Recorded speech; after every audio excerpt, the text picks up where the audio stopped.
Merhabalar, mutfağıma hoş geldiniz. Bugün mutfağımda şöyle güzel bir patlıcanlı börek yapacağız.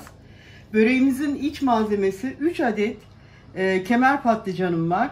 1 adet kuru soğan ve 4 adet de yeşil biberimiz var.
Patlıcanların üzerine 3 çay kaşığı tuz koydum ve şimdi su ilave ediyorum.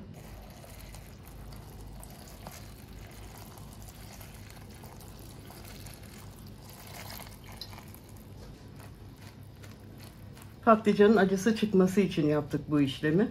Şimdi biraz bu şekilde beklesin.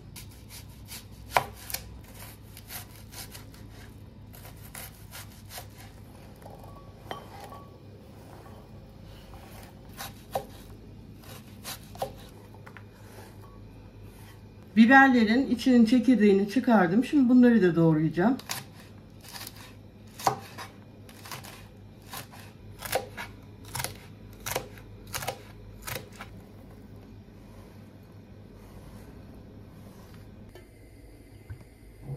Tenceremin altını yaktım ve yarım çay bardağı kadar zeytinyağı ilave ettim.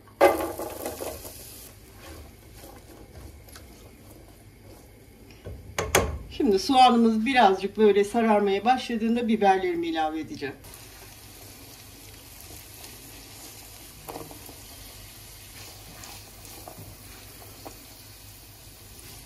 Patlıcanlarımı tuzlu sudan çıkardım, bir güzel yıkadım ve süzgeçte fazla suyunu da süzdüm. Şimdi ilave ediyorum. Soğan ve biberle patlıcanlarımız da sotelensin.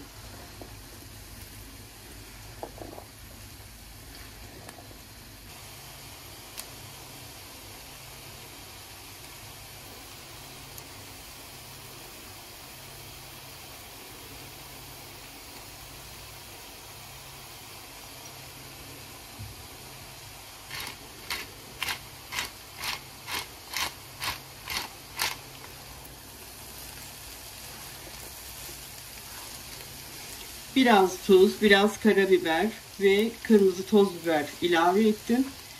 Ve patlıcanımızı kavurmaya devam ediyorum.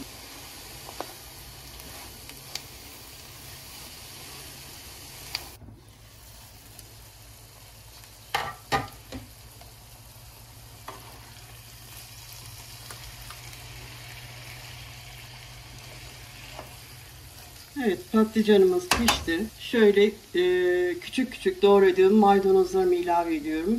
Küçük bir kase kadar. Altını da kapatıyorum. Şöyle hafif bir karıştırayım. İçimizin biraz soğuması gerekiyor. Böreğimizin sos malzemesi büyük boy çay bardağı ile 1 çay bardağı süt, 1 çay bardağı sıvı yağ, 1 çay bardağı su ve 1 adet yumurtamız var.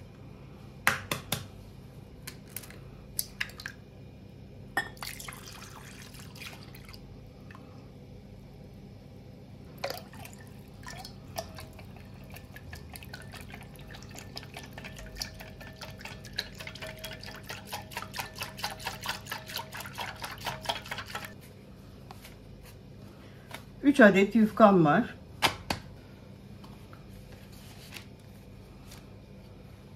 Şöyle yufkamı ikiye katlıyorum.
Bu sostan böreklerimizin üzerine de sürüyoruz.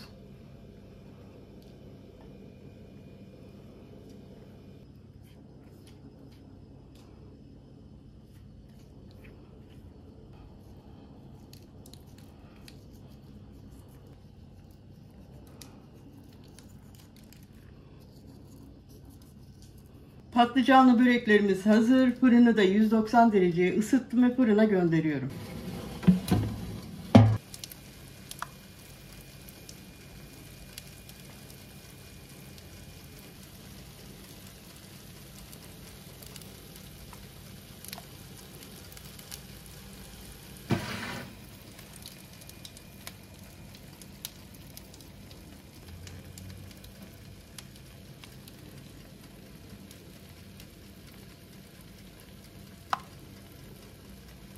Patlıcanlı üçgen böreklerimiz pişti. Çok da güzel oldular. Ortalama pişme süresi 30 dakika. Siz yine kontrollü pişirin.